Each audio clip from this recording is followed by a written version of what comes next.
Welcome, ladies and gentlemen. Knack here, and we are back with Mark of the Ninja. On the last video, we were climbing the tower and we got to this part, and now we're going to infiltrate the communications tower. Now, interesting enough, if you just do this normally, you'll miss out on a little dialogue. Time for some acrobatics. Use your chain to lower yourself until you can jump to that ledge. Now, normally you won't hear that if you just do it normally, so I thought that was pretty cool. There's a couple parts so far that I found in the game where some dialogue appears, and there's another part in the stage that I'll show you a little bit later on.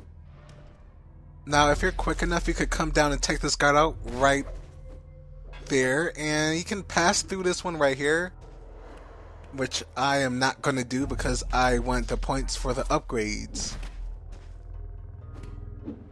Now, before going to the right side, if we get up here, we can get an artifact. And now as we come down, we're going to meet a new type of enemy. Now, these dogs right here that you see, Steer clear of the dogs. They can sniff you out even in the darkness. as mentioned by Orb, they can sniff you out, and if you stay in it, they will alert guards in a big radius. So let's try to avoid that. But if you do touch it a little bit, and if you're quick enough, you can escape that.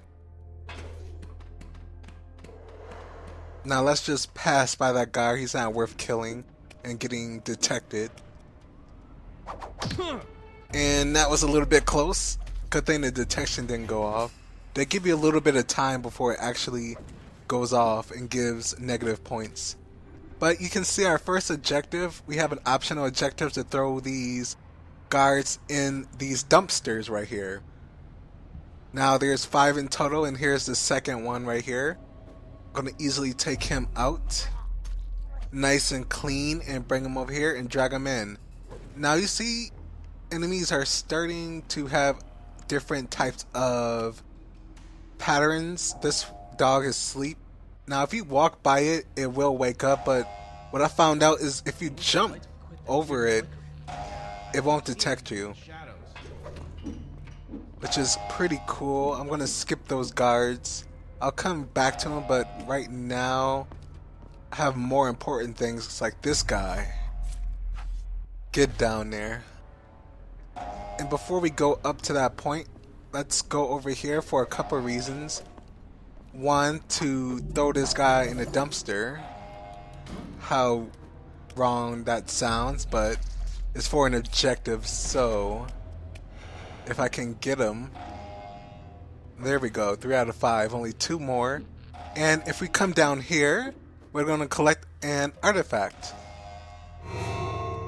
Now, if you do wish, you can go and take those guys out for 800 points.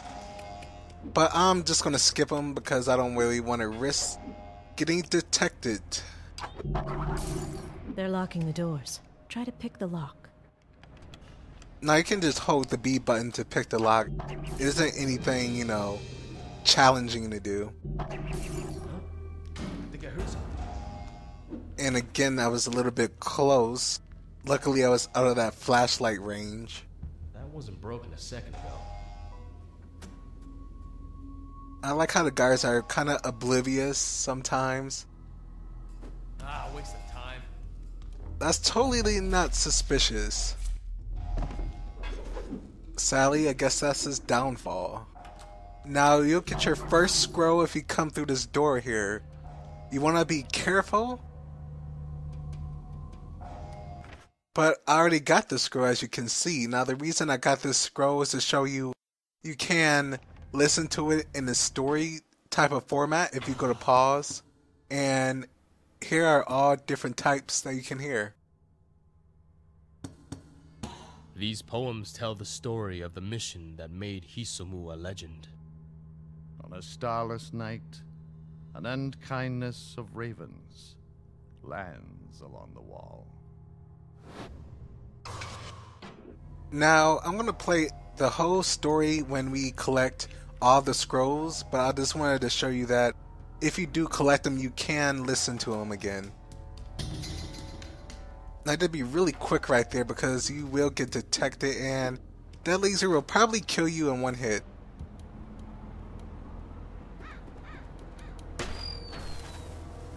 As long as he has a shield to hide behind, I wouldn't take him head on. Try to get behind him, or above him. And now we have a different type of enemy, but before I deal with him, I want to take this guy out so I can get a little bit more points. Then we'll deal with that other enemy over there.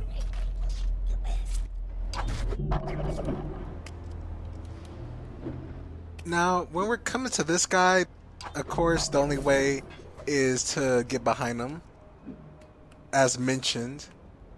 They can also let out a flare if they see something in the distance that can light up a whole place, so other enemies can see you if you are in that flare, and it lasts for a little bit of time. Now, I'm not going to go to this guard quite yet. We could go all the way around there, or we can go from the bottom, which I'm going to do for, again, a few more reasons. Now, we're going to come to another challenge room shortly, and it'll have the second scroll, of course. First, I'm going to take this guy out and throw him over there. I'm going to climb up here, which is probably the best thing. You can also go in the dumpster right there and come out. This way works fine as well. Easily took him out. Throw him in a dumpster, and we have 4 out of 5, so we're going to have to do one more of that. And here is our challenge room for this stage.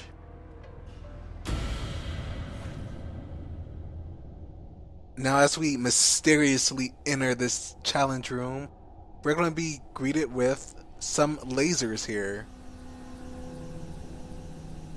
And these lasers are a one-hit kill, so make sure you don't get hit by them or you have to do this whole stage over again.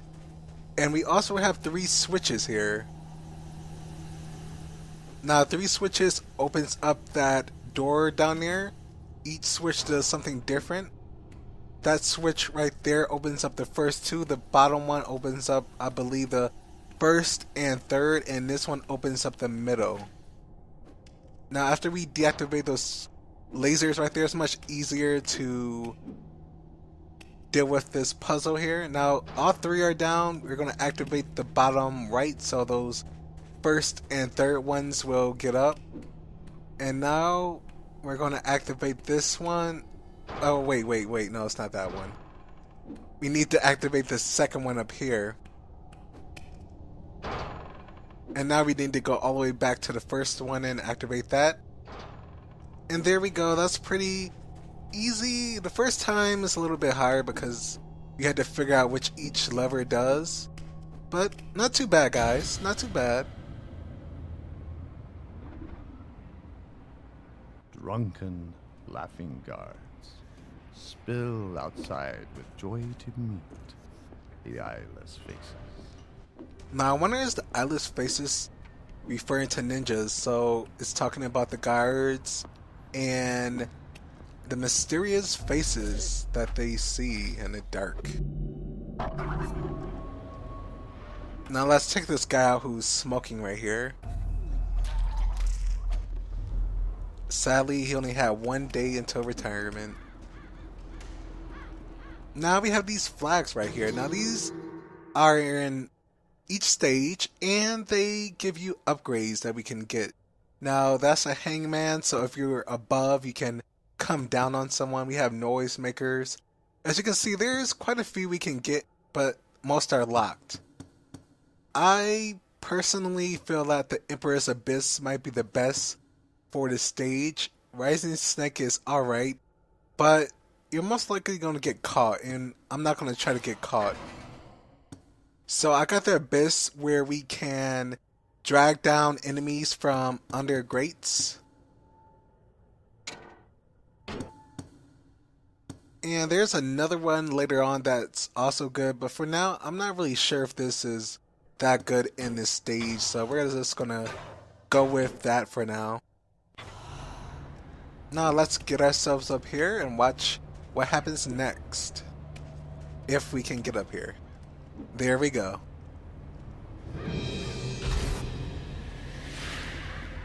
Look at all the guards patrolling near that tower.